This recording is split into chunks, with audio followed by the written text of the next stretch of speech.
For listening to FSPN, the realest name in fake news. My name is Frankie from Flatbush.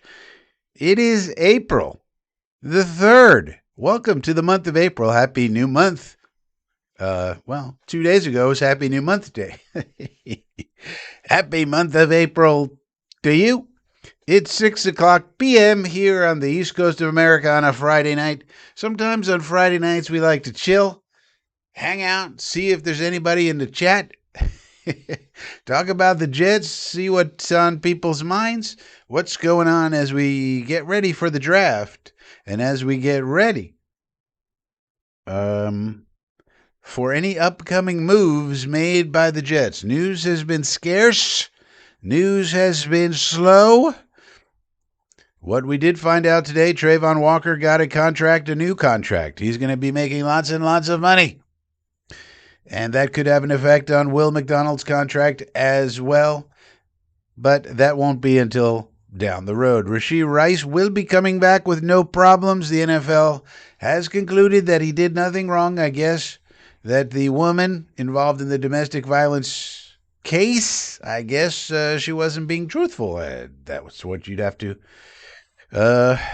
assume based on this, because no punishment for Rashee Rice whatsoever. They said insufficient evidence. Well, so maybe something happened, but they couldn't. There's no evidence. Let's put it that way. To support a finding that he violated the personal conduct policy. You know, when you're a football player, you got to conduct yourself to the highest ethical standards possible. And in addition, there was an executive order issued on Friday, that's today, by President Trump about college sports, and that will undoubtedly be litigated in the courts, but some guidance, at least from the executive branch, about what they want to see from the NCAA. The NCAA has said, thank you very much. We like it. We'll see if they do anything about it. But this will have, according to sources, will have no effect on the basketball portal. So we'll have to see how it plays out from there. We got Dodes in the chat. The Dodester is here. He's part of the inner circle. You could be part of the inner circle if you would just give up $2 a month. That's all it costs. You could be in the inner circle with Dodes over here. New Paltz legend. This man played rugby at SUNY New Paltz. And what did you do in your life? This man did a lot of stuff, and you could hang out with him in the inner circle. But no, you're too cheap to give up $2 a month. Jesus. Phil the Jet Adams is here. Yeah, it's not looking like we're getting too many people this Friday night. Phil's here. Dodes is here.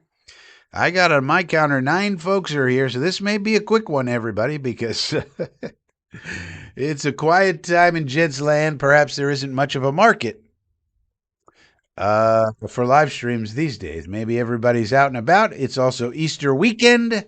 It's Good Friday. So some people may be fasting. Some people may be praying. They may be on a spiritual quest of some kind. So we may have a light one here on this Friday, which is also okay. They can't all be bangers, as they say. And there's also happens to be a distinct lack of Jet news lately. So if you are in the chat, let me know what you want to talk about, if anything, because otherwise we're going to call this one soon, because it doesn't look like there's a lot of demand for a live stream at this point in time. Could be because it's Good Friday, could be because of Easter weekend, could be because of lack of news, could be people are tired of talking about the damn draft already. So let me know what's going on. Otherwise, we'll call it early. Phil Adams, question: would Frankie the GM paid Cousins' contract? Well, it's something I've been thinking about. And I would say, now, when I came up with my ideas, I wasn't really considering Geno Smith, if you remember, Phil, because I thought the Raiders would just hang on to him and just do what they're doing with Cousins. They'd just do it with Geno. But, I mean, I don't know why they didn't do that. They wasted basically $2 million. Well, I mean, it came out about the same in the end. They could have just hung on to Geno. But instead, I guess, they were going to release him. And so, if you think about it, in the if Cousins was our only option, and if he was interested in us, which the reporting was that he was not, if he was interested in us and we couldn't get Geno or anybody better, then yeah, I'd pay $20 million for Kirk Cousins. That's no problem. We got the money. Who cares? But the reality was, I think this Mooj crew said, actually, we have, of all the people who could be available, we like Geno the best, if you think about it, like Geno, Cousins, Carr, and we could get Geno for 3. And we could get the Chiefs to pay us 3 for Fields. So essentially, we're getting Geno for free. Geno's really costing us nothing because we were going to have to delete. We're going to have to release, not delete him. We were going to have to release Justin Fields. That would have cost us 10. Instead, we traded him, got draft capital, and got the Chiefs to pick up $3 million of it. So we only had to pay 7. The Chiefs are paying 3 for Fields, and we picked up draft capital. So we're getting Geno essentially for free, and I think they graded him out the best, which is why you didn't hear anything about Carr or Cousins that were on top of my list. And after watching Geno's games for 2 years, I would agree. So yes, I would have paid $20 million for Kirk Cousins. No, I would not have paid that if I could get Geno for free, a better quarterback for nothing. We're getting Geno for free. People don't seem to understand it. We gave up a little bit of draft capital, but then we got it back in the Fields trade, pretty much. And we got the Chiefs to pick up the $3 million that we're paying Geno. So what are we talking about? We got the best quarterback that we could that was out there. I put something out on X today comparing all the recent signees, including Kyler and this one and that one. And Geno stacks up very favorably according to PFF grades and according to ANYA, average net yards per attempt, which is a statistical measure of output. So given that, and that he's costing us nothing, basically, that was the best thing to do. And so, once again, Muji, acting like a very smart general manager, get the best quarterback available. I mean, you could have an argument about whether Geno is better than Cousins or Carr. You could have an argument, but they're probably similar. So if they're all about the same, pretty much, then you'd want the one that cost you nothing. Right? And while we have this $92 million that needs to, in dead cap, that needs to roll off.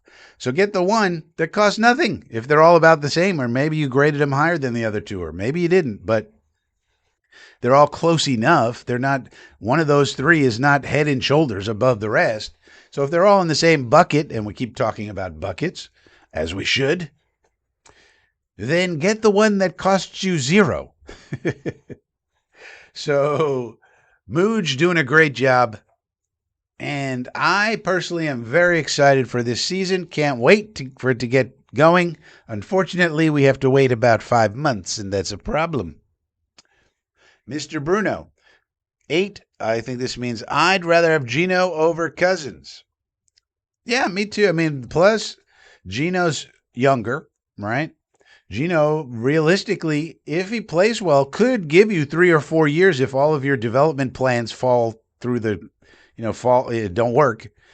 Geno, why couldn't he play till he's 38, 39? Whereas Cousins already 38.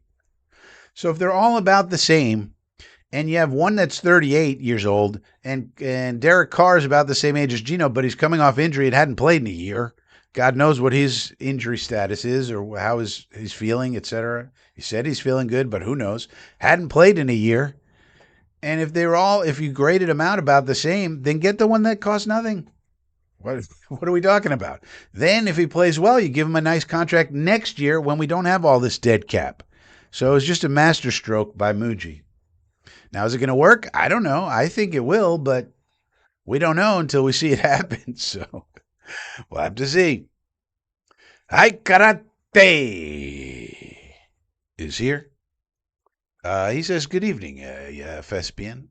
FSPN, the Frankie Sports Programming Network. Mr. Bruno, I bet Gino has a better season than Cousins next season. Well, it's going to be interesting. First of all, you'd have to know how you're going to measure that. So are you going to measure it with Anya? Are you going to measure it with a PFF grade? Are you going to measure it with just yards passing per game? Because don't forget, Cousins. See, the thing about Cousins is, all right, we got 11 people in here. It's not exactly a banger, But here's the secret that nobody's talking about. Would you like to know the secret? Put in the chat if you would like to know the secret thing that nobody else is talking about, that nobody else is thinking, except old Frankie. If you're not interested, that's okay. I don't have to tell you, but put in the chat if you want to hear the secret related to Kirky Cuzzo. We'll keep an eye on the wires here. Looks like nothing going on. Man, this is a lully period. Phil says yes. Bruno says, I'd love your take on the Jets' breakfast with Jeremiah Love. Due diligence, they had breakfast with him. That's all we need to say. Chris Havern's here. Mr. Bruno, go ahead, boss. Well, here's the deal, man. All right, we got 12 people in here, so this is going to be some knowledge. What if the signing of Kirk Cousins tells you something entirely different? What do you mean, Frankie? Well, just one day, after they attended the pro day of Mr. Fernando Mendoza, they go and run and do this creative-ass contract, which essentially is 1 year, $20 million, but they did it creatively so that the Falcons still had to pay their to $2 million or something, some percentage. And so they get him for a little bit less, and it was creative, but it's essentially 20 or so million that he's going to make.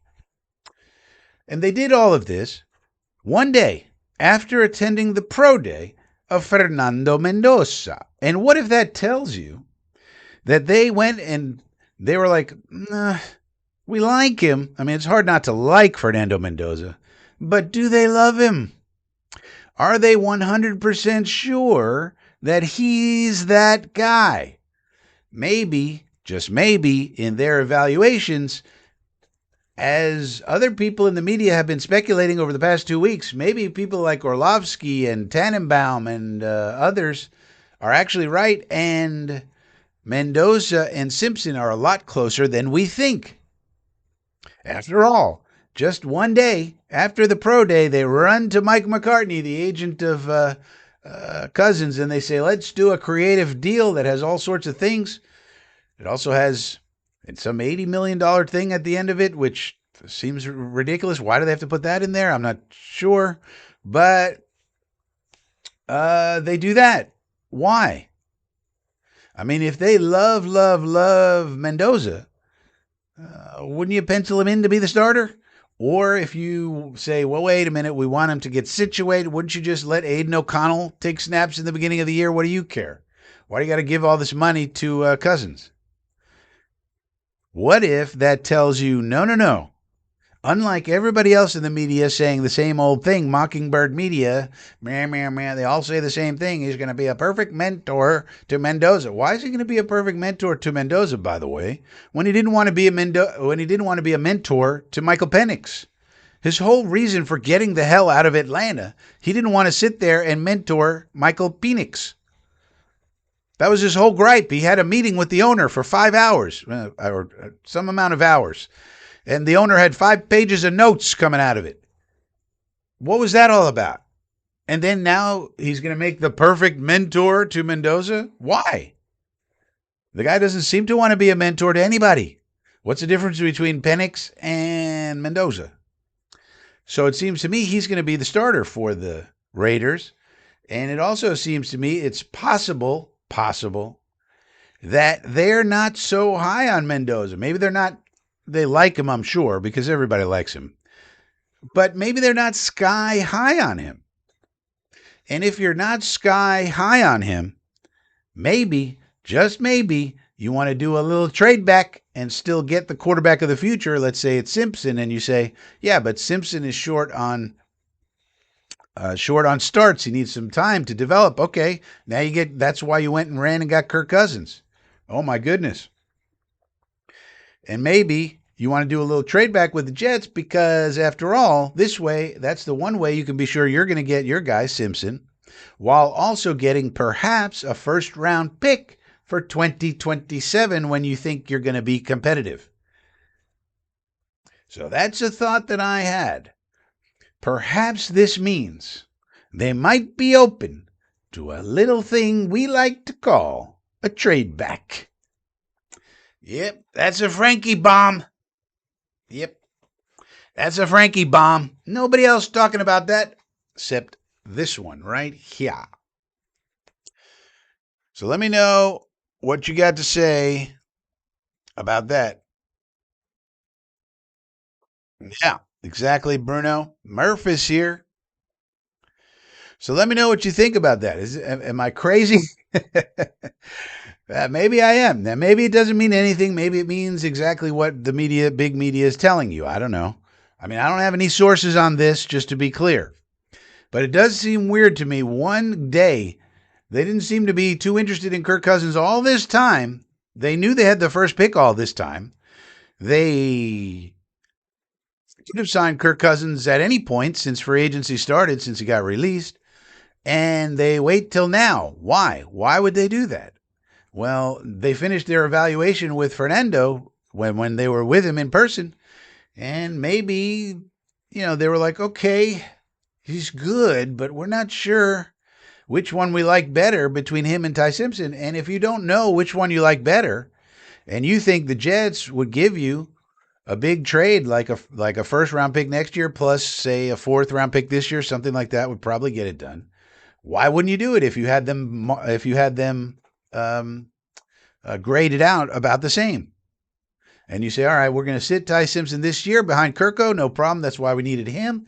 Otherwise, we could have just gone with Aiden O'Connell, or we could have just signed earlier in the offseason. We could have just signed Gardner Minshew or one of those guys.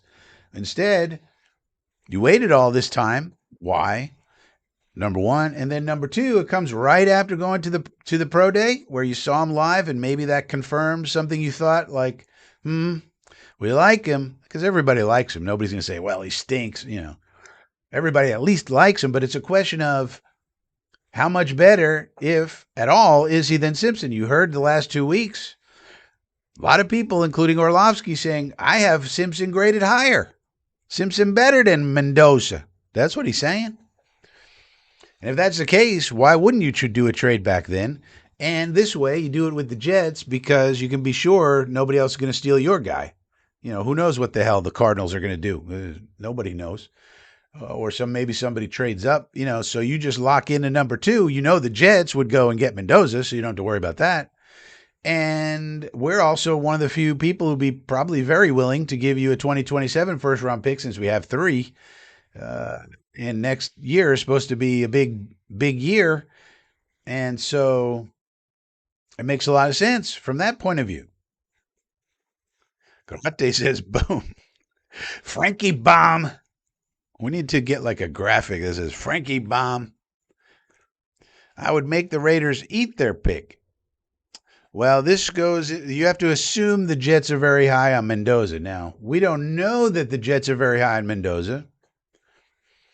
But this theory, of course, would assume that they, like a lot of people, have Mendoza as QB1 in this draft, and that they want to grab him, if only to, even if he sits this whole year, Mendoza. Because don't forget, the Raiders now, that's everybody saying what a great plan. And it would be funny as hell, because everybody's saying what a great plan this is by the Raiders. Because, Tom Brady's they're involved there, so they're not allowed to say anything bad about Tom Brady.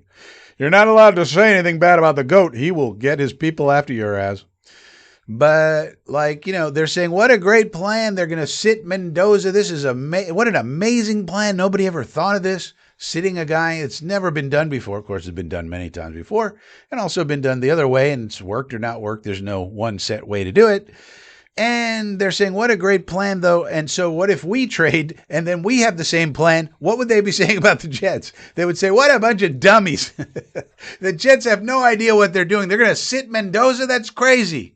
Meanwhile, just a month ago, they were saying, hey, what? The Raiders, what a great plan. Yeah, Tom Brady, he's got it all figured out.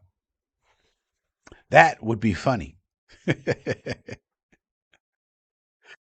Jefe's here, ocho.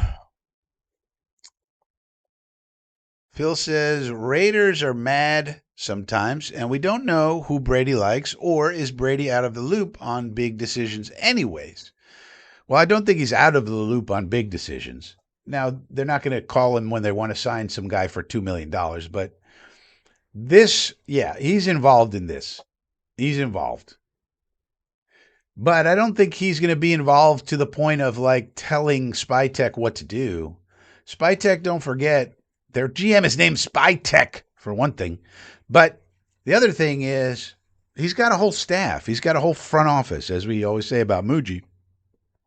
So you have all these guys doing all this work. Brady's not going to come in and be like, I'm going to tell you what to do. What it is like they come up with a plan, and then they're going to run the plan by Brady and be like, okay, Tom, here's what we're thinking. Here's what we want to do. Here's the plan. What do you think? Any feedback?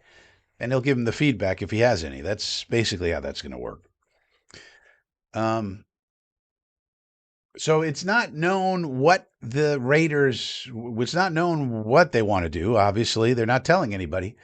But I just found it very strange that the timing was go to the pro day for Fernando. Next day, go get Kirk Cousins. What happened at that pro day that we don't know about? Because it was on TV. We saw him. He threw very well. Everybody said there was no problems there. But I mean, one thing that kind of crossed my mind is Fernando Mendoza really a Raiders type of quarterback? Remember, this kid is a nerd. He's a football nerd, and also a business nerd, but he's very nerdy. Everybody says this. They have the thing with the LinkedIn to kind of capitalize on it. He's nerdy. Even his teammates kind of rib him about it, in a good-natured way. Is a nerdy type of QB really a Raider, a Las Vegas Raider? Is that really? I mean, they're supposed to be the bad boys of football. Is Fernando Mendoza squeaky clean nerd quarterback? I mean, there's nobody squeaky cleanier than Mendoza, right? He's a squeaky clean kid. Is that really fit the image? And maybe Ty Simpson's more to their liking. Now, I don't know. I'm just speculating here, but it's kind of like weird that they're going to pick a squeaky clean nerd that doesn't really fit the Raiders' image. Now, if they get him and he performs, no one's going to bring that up. But but it's just something that crossed my mind. Maybe they're like, he doesn't really. We like him. Again, like I said, nobody's not going to like Mendoza. Everybody's going to like him. It's just a matter of how much do you like him? Do you love him? And so that's also something that ran through my mind. Does he fit the brand? Because the quarterback becomes the face of your franchise, the way it is. And is he really a Raider? Todd is here. He says, hey. Cafe says, weren't all of Brady's decisions last year abject failures? Yeah. Tom Brady has not proven to be smart at anything other than playing quarterback. Now, Phil Adams would have to tell us how the soccer team's doing over there. They did terrible their first year. And his ownership group is a group. It's not just him. In fact, he's the guy who puts in the least amount of money. But anyway, he bought a soccer team. He has other investments. And then his involvement last year with the Raiders, he didn't want Sam Darnold. He tried to convince Ben Johnson to come aboard. Ben Johnson said, no, fuck you. I'm going to the Bears. And he wanted to hire Chip Kelly for $6 million. All of those things were disaster decisions. And so between Spytek and Brady, they have to shoulder the load of all that. And now we're hearing that Mark Davis is going to basically be exiting the Raiders sooner or later, selling his shares slowly but surely to this other guy who I think is associated with Brady, Erdogan or something. I don't know. So nobody knows what's, and they drafted a running back, as good as Ashton Genty probably is. He had 800 yards last year. And with an offensive line, Swiss cheese offensive line, and no defense whatsoever other than Max Crosby, basically, they drafted a running back in the first round in the top 5. I mean, that's craziness. So they made a lot of crazy decisions. So that's another, I guess, another thing on my scale weighing into maybe they'll make another crazy decision and be like, Mendoza, I'm not sure. Maybe we want to trade out of here. Maybe. Mr. Bruno says, it's interesting the Jets haven't invited Mendoza to a visit, though, in the case you are correct. Well, I don't think they need to visit with everybody. So you visit with people for different reasons. Like, I don't think there's any chance that we're drafting Jeremiah Love, but we had breakfast with him for some reason, and I'm sure it was a nice breakfast. You get to know everybody, due diligence, and all that. But there's virtually no chance of us taking Jeremiah Love. But Mendoza, so a lot of times, though, you meet with guys that you have questions about. Maybe they don't have any questions about Mendoza. Like I said, he's squeaky clean. There's hardly anything that. What do you want to ask him about? I mean, he's super smart. He's going to be great in the room, and you've seen what he did on tape. I mean, so maybe there's no reason to meet with him. So you don't always meet with just the people you're going to pick, and you don't always not meet with the people you don't like. It doesn't work like that.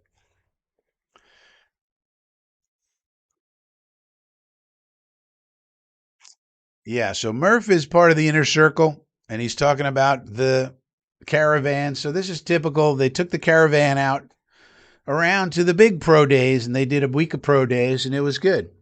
And that's just due diligence. That's what you need to do. But the nice thing is now we got Frank Reich and Billy Moose Gravy, which is, and Muji.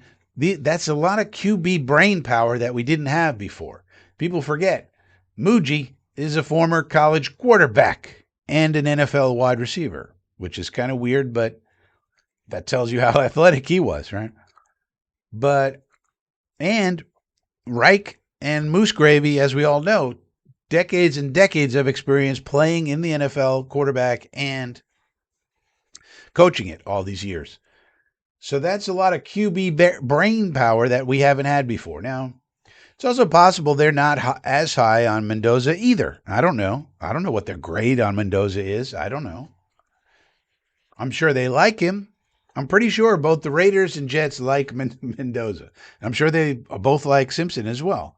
But it's a matter of how much and what is the grade, and and based on that, how convicted are you to try to get him or not get him in the case of the Raiders? So that's the question. And that we don't know, but I just find it weird that the Raiders, could have went with Aiden O'Connell. He's sitting there on the roster. He's started a few games in the NFL. You could have just gone with him, or you could have signed some other bum to start. Instead, you came up with this creative contract, $20 million for Kirk Cousins day after the pro day. I'm not so sure. So that's where that is.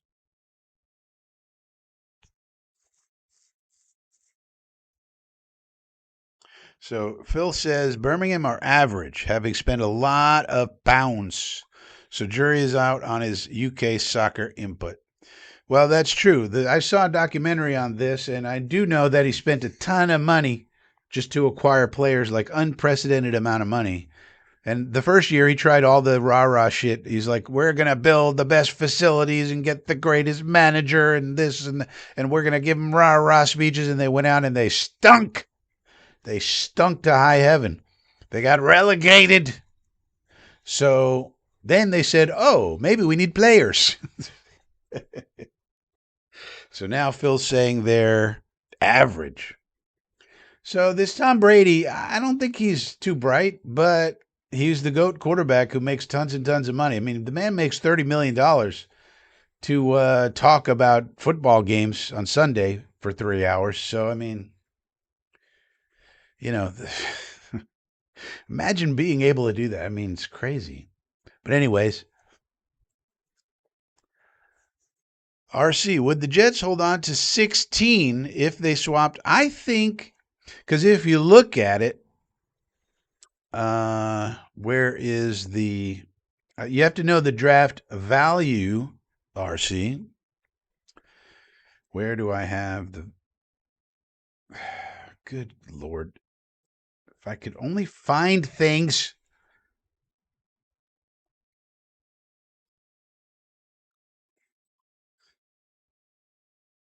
Why can I not find?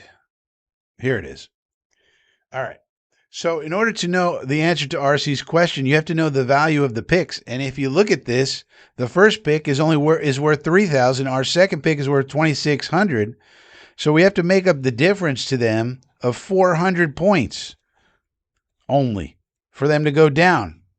And if we give them a first next year, this doesn't say what a next year pick is, but you figure a first rounder from next year is going to be 1,000 or something, right? And then we'd throw in, and then that goes down a lot. But then we'd throw in a fourth rounder this year or something, like maybe we throw in this pick, 103 or 140, right? But because it's only to go down one slot. That's the beauty of it from our point of view. They get a first and a fourth to go down, and they still get the player that they want. Anyways. And the 27 draft is supposed to be loaded. And they're trying to load up for 27. Anyway, that's the trade as far as I see. It's a 1 from next year. We give them the Cowboys 1 or something. And then we give them something else. Yeah, we keep 16, we keep 33, and we keep 44. Fuck all that. We'll just give them a fourth round pick. Maybe we give them 103, something like that. You know. Maybe we throw in a player like Arian Smith or something. So that's the beauty of it from our point of view. You don't have to give up too much because you're just going up one spot. So that's the value according to the NFL mock draft database. I'm so ramped up now for Arvell Reese that if Mendoza fell to number 2, I would be disappointed. I actually had this thought as well. I was like, man, that would mean we're not getting Arvell Reese. But on the other hand, if you could get Mendoza, you have to wrap your mind around that. And while there's always questions about any quarterback coming out, he's thought to have at least a nice floor where you're probably getting at the very least an average quarterback. Maybe takes a little time to develop, but at the very least. In which case, and we haven't had that around here since 2015. So, and you could start with it now. And I mean, the thing you have to weigh is really, we got this guy named Geno. And so, would the Jets really want to do that when you have Geno, who could, if he plays well, be here for 3-4 years if you need him to? He really could. If he plays well. So do you want to get a Mendoza, or even this applies to Simpson if we wanted to take him at 16 or something like that? Do you want to sit young fella on the bench this year when then you're giving up Arvell Reese? Or I'm pretty sure it's Reese at 2, but so I don't know. You would only do that if you're the Jets, if you have a sky-high grade on Mendoza, and we don't know what their grade is. Here's the consensus mock draft, and as you can see, Mendoza is pretty locked in at 98%. So as far as mock drafters, nobody's gotten the Frankie idea yet about Kirk Cousins. That hasn't been built into the model yet. And Arvell Reese sitting there at 77%. So those two are pretty well locked in. Everything else is kind of like iffy. I think the Titans with Love, I don't think they're taking Love. I think Robbie Salads is taking Ruben Bain, myself. I think he's going to love Bain. But at this 3-pick, Francisco Mauinoa, that may be, or they may do something else. Who knows? Giants, so forth and so on. Bain goes 8th here. And even on this, we get Cooper at 16. There's our wide receiver. 15% of the mocks have it with Cooper. That makes sense. Boston, Concepcion. And in this, Ty Simpson's still sitting there. We could take him at 33 if we really wanted to. So, that's the thing. And that's the thing about this. You don't know how high, what grades you have on these guys. And this is something that Aaron Glenn said. If you got your guy and and you're convicted, go get your guy. And that would be a situation here. If Mendoza has a grade so high that it's worth considering and SpyTech calls you and says, this is what we want to do, well, then you do it. Go get your guy. But if he's not, if you're like, well, we like him, but we like Simpson and Aller just as well, they probably wouldn't have those two graded the same, but maybe, whatever. Or they're going to come up with whatever plan they're going to come up with. We don't even have a backup quarterback yet. I have a feeling we're trying to make a trade, but that's just a feeling. Hasn't been anything on that front. So it all really just depends how convicted are they about Mendoza. And if they have him graded super high, then they would consider it. If they don't, then they wouldn't. It's just that simple. Brady is like Elway in that Elway didn't do a great job in the front office either. Well, they're not like that because Elway was the GM and Brady is the owner. So it's different.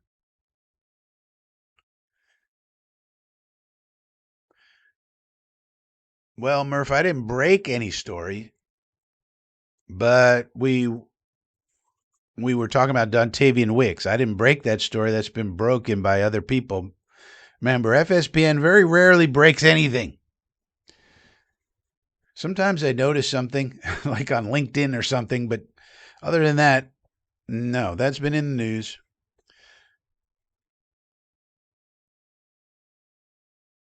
So Phil says, yes, would Mendoza sitting behind Geno be good value to AG on a warm seat? Reese would have a bigger effect in 2026, wouldn't he? Well, that's exactly what you would be considering. It's like, man, I could go get a game wrecker, which is what Reese is, or I could get a backup quarterback essentially for 26. And it's like, man, so it's like short-term thinking versus long-term thinking, which is probably why. But then again, if it was Mendoza, so you probably won't do that for Simpson unless Simpson's there like at 44 or some great value like that. But with Mendoza, there's also the PR aspect to consider. So if you could go up one to get Mendoza, then guess what happens? This is the other side of it, and this is not great.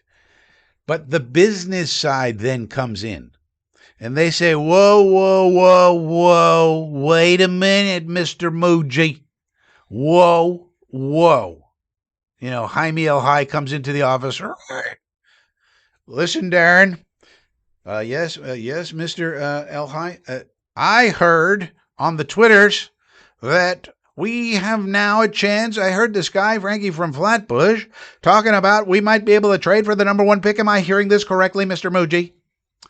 And Darren Muji's like, well, yeah, we might be able to. Well, hold on, hold the phone. Hold on, my name is Jaime El High. And I'm going to tell you right now, Darren, that if we're able to get Mendoza, the phones will be ringing off the hook for season tickets and merchandise and everything else. So if that comes into play, here comes the business side of the business to say, we got to go do this. Now, I'm sure they would say, as long as the scouts believe in him. Do the scouts believe in him, Mr. Muji? Well, yeah, they believe in him. Okay, what's the problem? Go get him. So that's the other side. Jaime El High knocks on the door now. Because right now, Jaime El High is not gonna. He's not gonna have any input on Arvel Reese or anything like that.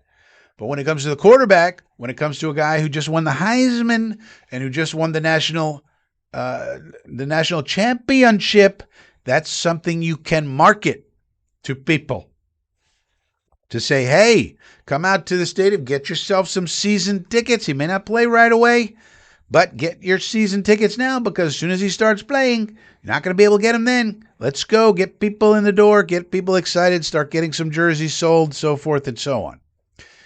So there's that. And so now it becomes very complicated. And maybe Darren Muji doesn't want that complication. But then again, we don't know the full plan yet either. We had an idea of two bums and a baby. It's not looking like two bums and a baby is going to happen.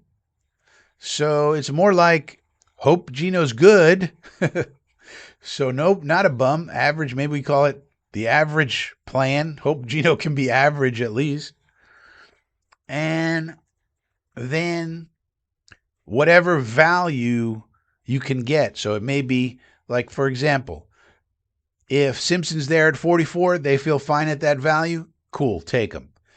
If not, then you say, is Aller there in the fourth round? Our first pick in the fourth round is 103. Is Aller there at 103? If yes, take him there. If no, then you say, is Cole Payton there at 140? Something like that. That's the last pick of the fourth round. If he's there, take him then. If not, okay, we'll go get a vet. We'll go get Tyrod and wait till next year, essentially. And then just hope like hell that Gino's good and hope like hell that the Colts are bad and, do that. And then if Gino is good, you extend him and then you still can take your quarterback next year and do whatever makes sense then. But we don't know. It's like the final the other shoe has yet to drop. I mean, I'm pretty sure we're not going to go into the season with Bailey Zappi as the backup. That would be a disaster. Well, not a disaster, but wouldn't be great. So, I don't know. We'll have to see. Murph, I'm hoping 2-16 are on the field game one making a difference. Well, I would hope so, Murph. First round picks got to be on the field right away. There's no doubt about it. I mean, if it's Arvel Reese, let me show you where he is. Okay, if we get Arvel Reese, he's going right here. Starting first string. Osai goes to second string. And we have this bare front. McDonald, Phillips, Onyemata. By the way, I've been studying film of Onyemata. He's better than Sweat, although Sweat's pretty good. Briggs. And then this is going to be Reese. And then if 16 is a wide receiver, he's starting right here. So there's no doubt about it, Murph. Now, 16 or a safety, let's say it's Thieneman. That would be the other logical choice. And he's starting. So, yes, your first round picks have to start pretty much, unless you have some sort of situation. Like Olu sat, but that was because what's his name from the Cowboys took a deal we didn't think he would take. So, we sat Olu behind him. All right. Learn, young man. He's not the finance guy. He's the president of the Jets, my guy. This is Rico Petroselli. If Muji picks Simpson, he has to believe that Simpson will work out with Glenn's replacement or it's a wasted pick. Well, you're assuming that Glenn's getting fired. We don't do that here. So I'm going to say no to that. Joe the Jet G, thank you very much. Are the Jets going to skip quarterback in every round? Well, I laid out a plan right there. I think they're going to I don't know, ultimately, Joe. But it seems, I was just saying that we have to see what the rest of the plan is at quarterback. Do we get a Will Levis? Do we get a J.J. McCarthy? Or do we just sign a Tyrod Taylor? Those are three very different plans. So we kind of got to see what happens, but it seems to me they're going to play the value game where they're going to have a value on Simpson. Let's assume this crazy idea I had of a of a trade up. That's Frankie craziness. Let's put that outside the box of reality right now. Uh, so the Raiders just go ahead and take Mendoza. So then we're sitting there. We're going to take Reese. All right. Well, at that point, I think they're going to have a value on Simpson where if he's, I mean, they might consider it at 33. And this is just me guessing. I don't know. They might like him at 16. I don't know. But if I had to guess, they probably would like to get him at 44 because that allows you to get three impact players for sure. At least you think. You don't know who's going to work out, but you get your three impact players, then you take your swing at the quarterback, and you like the value at 44. Well, what if he's gone at 44? Okay, he's gone at 44. Then they're going to have a value on Drew Aller. I think the four guys that they have that have potential, and I don't know if the Jets agree with this or not, but I think the four guys who have the potential to develop eventually into franchise guys are Mendoza, Simpson, Aller, and Cole Payton. And so, but for Aller, they may have a fourth round grade on him. Maybe at 103, they look, is he there? Great, grab him. If not, then you let him go. And then maybe they have a fifth round grade on Cole Payton, and that's a super developmental guy. And so the fifth round comes around and they see, is he there? Yes, take him. If not, take someone else. So I think they're probably going to let the board come to them, and that's the beauty of having Geno, if he can, play at least pretty well. And that's what I think everybody should be rooting for. I think it's very possible that he plays very well, but we don't know. We got to see. And we also need to know what the heck they're doing at wide receiver. That's another area of concern right now. So it's possible, Joe. It's very possible that they're not going to. I think Mucci has proven he's not going to force anything. He's going to have his grades and he's going to stick to them, right? Let's think about what he did during the trade the trade deadline. There was all these reports coming out. Breece Hall's going to get traded. Jermaine Johnson's going to get traded at the deadline. And what did Mucci do? He stuck to his value. This is what we want. This is how we value these players. And if you don't meet the value, then I'm not trading them. And he stuck to it. He didn't get bullied. So they both stuck around, and then we found a trade for Johnson in the offseason. So if I had to guess, and we got to see what he does, this will be draft number 2, big draft for Mr. Mooj. I would think he's going to have his values, and he's going to stick to them.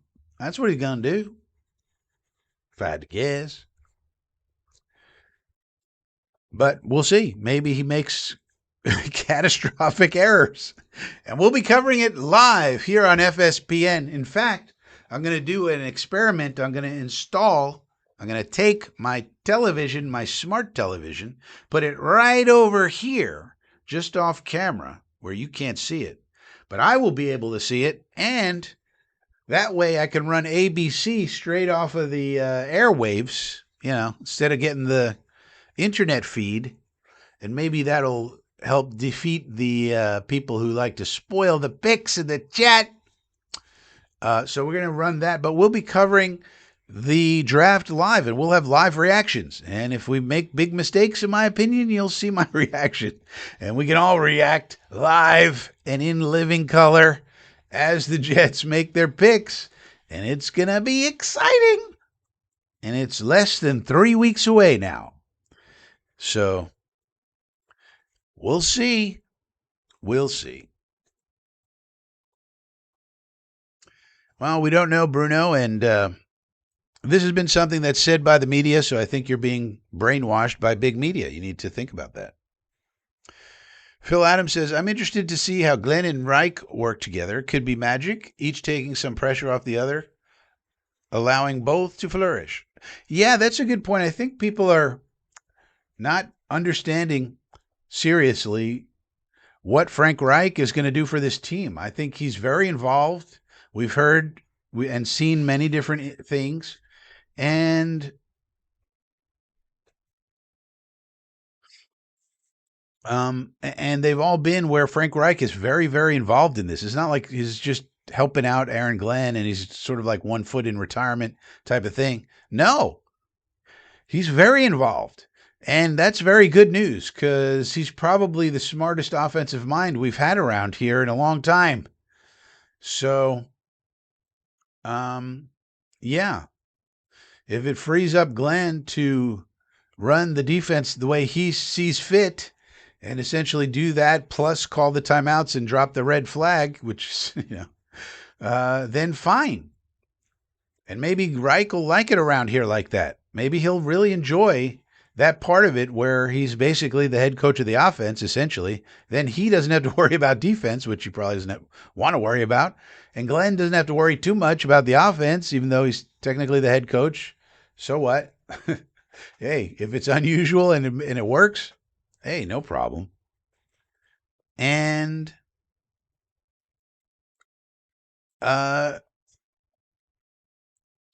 we'll see. But we know Reich's into it. We know we have Billy Moose Gravy, and we've never had people like that before. And we've never had a general manager who's a former quarterback in college. So he knows sort of like in his bones what it's all about. You know. So we'll see how that all plays out. So far, so good. They got Geno Smith for free. That's good. That's a great first step. And essentially for free. And now we got to see what move number 2 is and move number 3 is. But there's a lot of moving pieces to that. There could be some transactions this weekend because pro days are mostly over, and I think the boys are back in Jersey now, and so they're having all the meetings, getting together, getting the people together, making decisions. We got all the well, not all of, but got a lot of the information. So especially for QB2 for this year, there could be something tonight, tomorrow, or maybe not next week. I don't know. But at some point, you need a backup quarterback, I would think. I mean, maybe they take 2 quarterbacks in this draft.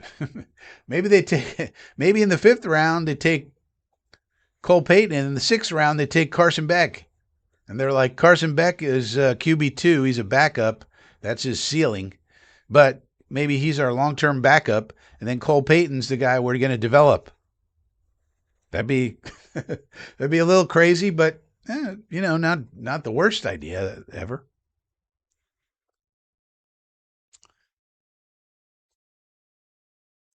Mr. Bruno, I don't think Aller makes it to the 4th. Okay, good for you. Joe Mike is here. Good Friday. Mr. Bruno, I'm not brainwashed. I've said that before they came up with that. Yeah, sure. Well, did you know, Mr. Bruno, that the general manager acquires the players? Oh. Hefe, Frankie, why do some fans obsess on what Glenn says or does? Yeah, I don't know. I think it's because it's LOL Jets. LOL Jets. LOL Jets is just that's the way of the world right now because we live in a media heavy world. There's a lot of media out there. And LOL Jets is a great way to get some attention, get some laughs. So anything that could possibly be LOL Jets, it gets blown up. But even, you saw Country Club Connor and Zach, the Hack Rosenblatt, they're kind of defending Aaron Glenn right now, which is interesting because Aaron Glenn has it seems like Aaron Glenn has also improved in terms of the media area. And that's good news. But they were commenting on it that it seems like a whole different Aaron Glenn. And now they're defending him, meaning he's more relaxed and loose and giving them some quotes that they could actually work with and not being antagonistic And now they're defending him. So you see how it works? So this thing that I've been saying for since he got here, like you can't be this antagonistic, Mr. Glenn, because unless you're winning. Now, if you're winning, you can do whatever you want. But if you're not winning and you're basically fighting with the media, unnecessarily. Now, if somebody does something stupid, okay, but he was just being over the top antagonistic, and that was not going to work unless you're winning. Again, if he came in and won 14 games right off the bat, like Vrabel, then fine, nobody would say a damn thing. But he didn't. He was losing, and he was being antagonistic to the media, so that was a bad combo. But now you see what happened. He changes his tune. He's a little more relaxed. He's a lot less combative. And now you have the reporters basically sticking up for him, which is what you want. But then you have the national media. That's the local media. Then you have the nationals. The nationals are going to pick out the things that can sell what they're selling, which is headlines, clicks, etc. So they have to pick that out. What do you mean superpower? Even though superpower is a cliche phrase that everybody uses in the world. What do you mean superpower? Your team won 3 games. Ha ha ha. Lol Jets. See? What do you mean promised land? You haven't been to the playoffs in 15 years. Ha ha ha. Lol Jets. So he's just using common phrases that everyone uses, but because it's the lol Jets context, they use anything you say is going to be lol Jets. So we just have to not worry about it, and then we got to go win. Start winning, and everything turns around. So, which is what I was saying. It's like there's no reason to be antagonistic because they're going to kill you if you lose anyway. So you might as well be nice so that at least you have a little bit of a chance with the local guys. But if you're losing, they're going to kill you anyway, considering our recent history since 2011. So, yeah, that's why it's happening. Johnny's here. See, look at Johnny. He's got a custom emoji, and you get that from being in the inner circle. You could hang out with Johnny, and you could get that custom emoji. Look at that. The people in the inner circle, they get the custom emojis. Can you believe it? Eddie Hunt is here. Eddie. He says, I appreciate Glenn supporting Gino with his Promised Land comments. Yeah, and it's just a turn of phrase. It just means he's going to be good. I don't know. We believe the quarterback we signed is going to be good. Oh, how controversial. Phil says, beating up the Jets head coach is sport itself, and sadly, too many Jets fans join in. Yeah. There's a lot of negative Nellies out there. There's not a lot of negative Nellies. But I'm pretty optimistic, as you know. Imagine if Bill Belichick didn't win. Well, yeah, exactly. But he did win, and therefore he could treat the media very, very badly, which he did. I mean, just ridiculously, comically badly. But as long as he won, this is going to be an interesting college football year for many reasons, one of which is Bill Belichick is still coaching at North Carolina. You may have forgotten, or maybe you remembered. And he went 4-8 last year, 4-8 in the ACC. Greatest head coach of all times. Well, they said, okay, that's okay, because he didn't have all his players, and he had to go through the portal, and he didn't have a chance to recruit anybody. All right. So what is he going to do this year? That's the question. That's the question. That's the question. Jefe, the Promised Land is a great Stinkstein song. I do not appreciate knowing that, Jefe. Chris Golfer. I got a free dog once, and he ate my couch and destroyed my entire house. Well,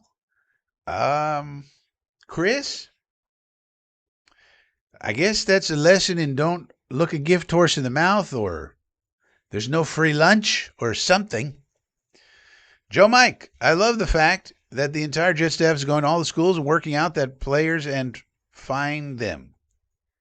Might as well to pick their brains, get to know their personalities, and see if it fits. Yeah, we're taking the whole crew, and guess who's paying for a private plane? We're not flying commercial. It's Woody Johnson paying for the private plane to fly everywhere. People want to just kill our owner, but look, he lets them fly private. You know how much nicer it is to fly private rather than commercial? Commercial's a nightmare. We're flying these people private, and that's good. But yeah, we're bringing the caravan around, and as we should. I mean, after all, we got all these quarterback brains, Muji, Reich, Moose Gravy, and you might as well use them. Let them put their eyes on these guys. Yeah? Can't hurt. Can't hurt. Are you still sponsored by Orange Drink? So that was a joke, and I took it down. I could put it back up if you really want me to. Let's take a look. Does it go up? Oh, wait a minute.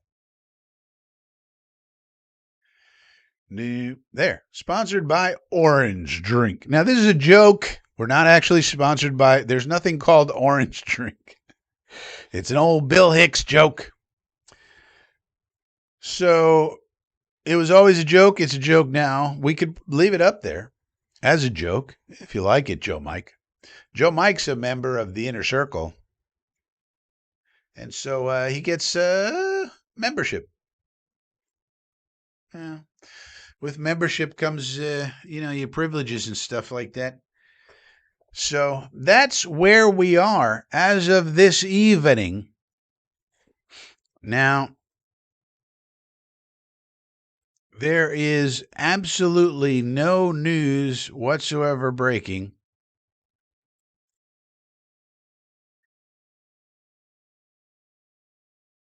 So, the biggest news in college sports is this executive order that Trump put out there, and all the conferences are saying, thank you, we appreciate it. Who knows what's going to come of that?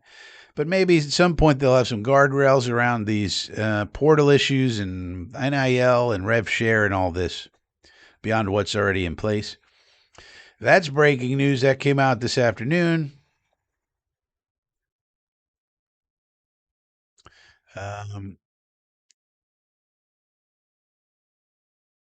But other than that, there's really no news. The Jets did announce, well, the NFL announced the dates for the offseason in terms of, the workouts and stuff. The Jets will be back on April the 20th, so 17 days from today. We'll be doing, I guess that's a voluntary mini camp of some kind. I don't know why they have anything before the draft, but they do. So that's a voluntary. Then there's OTA workouts May 27th through 29th, June the 1st to the 2nd, and then the 4th, June the 8th to the 11th, and then mandatory mini camp June the 16th through the 18th. And then everybody's off until training camp in July. So basically, we got 3 weeks to the draft, 17 days to this first day of voluntary OTAs, I guess it is. Then we got the draft. We'll know who is on our team. And then we got some May and June dates, and then the middle of June comes, and then it's another month off, and then training camp begins, and then the season really starts in July, actually, in a certain sense. Jake Asman's here. Eddie Hunt. Is this NFL versus the officials thing a thing? Yes, I think it is, Eddie, and I think there's a good chance we could have replacement officials.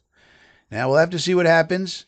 The difference between now and 2012, when this last happened, and the Fail Mary and all that, is that they have technology now to overrule whatever they want. And they just passed a rule in the bylaws or whatever it is that says this year only, if they go to replacement refs, New York can buzz down, and I think just, if there's some sort of egregious problem, New York can just overrule from the central headquarters. And so it does look like it's actually a thing. The officials, by the way, make on average $365,000 per year to work 1 day a week, 5 or 6 months out of the year. $365,000, ladies and gentlemen. And then now they want more. They want 10% increases every single year to make terrible calls and ruin the fucking game. By the way, in case we forget, we still have our coffee here. It's called Fuck the Refs. And so I say, fuck them. Let's get the replacements in here. And let's use this technology if they screw anything up terribly badly. We didn't have that opportunity last time, 12, 13, 14, 15 years ago. So we got it now. But if I had to guess, I would think they're going to come to some agreement. But the NFL is preparing to go with replacement refs, college level, high school level, whatever level. They're calling them up. They're making them offers right now to come in and do some training because they got to train them up. They basically got to train them up, and then they'll put them in training camp with us. They'll have the refs in training camp, I'm pretty sure. These replacements, if it gets to that. And they'll be learning. But if you're already a college ref, how much is there to learn at the NFL level? There's a few things. It can't be that hard. Like I said, if you get the college guys, because remember last time the college guys didn't want to piss off the union, so they didn't come. We had to have the high school level guys I don't know if there were any women at that point in time, but so we had to go to the high school level. Now it seems like they are going to be able to get enough college from what the reporting is. They said they were going after D1, D2, and D3 level college officials. Well, there should be enough of those where they're already calling college games. How much different is it to call an NFL game? How hard is it? And if they screw something up terribly, well, you just buzz it in from New York. Get them. Reverse that. You screwed it up, Freddie. All right, no problem. And that's it. So I personally would like to see that union busted because they seem to be a bunch of dicks, to be honest with you. $365,000 a year to be a ref, to work 1 day a week for 3 hours, where you can't even do your fucking job right. You don't know what a hold is. You don't know what a defensive pass interference is. You don't know what a catch is. You don't know anything. And you make $365,000 roughing the passer when a guy hits his pinky on his jersey. Roughing the passer. Give me a fucking break. And $365,000, that's not enough. You want 10% raises every single year. Think about your job. You get a 10% raise every year? I don't. Why should these idiots? That's what they're looking for. So in this case, I'm with the NFL. This is ridiculous. They're not being reasonable at all, in my opinion. Not that I'm a labor lawyer like Mike Florio, the florid one, little Mikey. But nonetheless, that seems a little ridiculous. You're working 3-4 hours a week for half the year. 365 grand? Come on. Come on. Come on. No, I think the college refs are better. The college game is much better ref. The only thing in the college level that's worse or that's questionable, they have this, what do they call it, where they use the crown of the helmet. I forget what they call it. Intentional. It's like when you intentionally use the crown of your helmet to hit somebody. That's a very, very serious foul in college. And you can be thrown out of the game right there, and you can miss the next game for half a game. So they hold you out for like a game, half of the next game. And those are always controversial, and they're difficult to officiate sometimes. Did you intentionally do it? Was there force? And da-da-da. But other than that, I think the college game runs a lot better. Personally, I watch a lot of college football. I think it runs a lot smoother. There's always problems, some problems, but I think it runs a lot smoother than an NFL game. I do. AI refs. Yeah, see, this is what we said last time. If there were AI robot refs, that would be fantastic. because they would call it exactly as to the letter of the law, and then the guys would then conform to the letter of the law because there's no gray area. The problem with the inconsistency now is it's inconsistently called, so guys try to get away with stuff. If you never ever could get away with stuff, you would play to the letter of the rule book. It's kind of like college basketball. If you guys have been watching college basketball in this tournament, I'm not really a big basketball guy, but I've been catching some of these college games because St. John's was on, so I wanted to check it out. And it seems to me they've cleaned up college basketball almost completely. There's no contact in that game. If you you touch a guy with anything, they're calling it. And guys don't seem to mind much. And they know, hey, if I put my hand on, they're going to call it. That's just the way it is. So they don't put the hands on. So I think the same thing would happen in now it's a different game because basketball is not a violent, not a contact sport. So it's a little different. I think it would be similar though, where if you did have AI robots calling it as officials, then guys would be able to conform because then it would be called exactly to the letter of the law at all times. So that would be interesting. Very interesting. Replay in MLB is making umpires look blind. They need to go to robot umpires in baseball too. The human eye can't watch these 100-mile-an-hour pitches. It can't see it. But a camera can. Targeting. Yeah, that's what they call it. Targeting, right. When they got to try to call targeting, sometimes it's a little controversial. Did it happen accidentally? Was he trying to do it? But that one's a little hinky. But other than that, all right, later, Ocho. Umpires are getting exposed. Yeah. Well, eventually we'll get to robot umpires. All right, so that'll do it for this Friday night. Thanks for tuning in. As Ocho mentioned, we'll be here at 10 o'clock on Sunday. Maybe we'll have some news to discuss, but even if not, we'll still come back Sunday, 10 a.m., Coffee with Frankie. And if you're new around here, subscribe to the channel. And if you want to go a little bit further, get some extras, you can just join the Inner Circle for $2 a month. You get extra emojis, you get extra information, you get all kind of insider info on the prospects, and the grades, data, analytics. I mean, you name it, you get it. All you got to do is click the join button down there, $2 a month, get you in, and that's the way it goes. And if you can't do any of that, well, just give a thumbs up to the video. That really helps. We appreciate it, and we will see you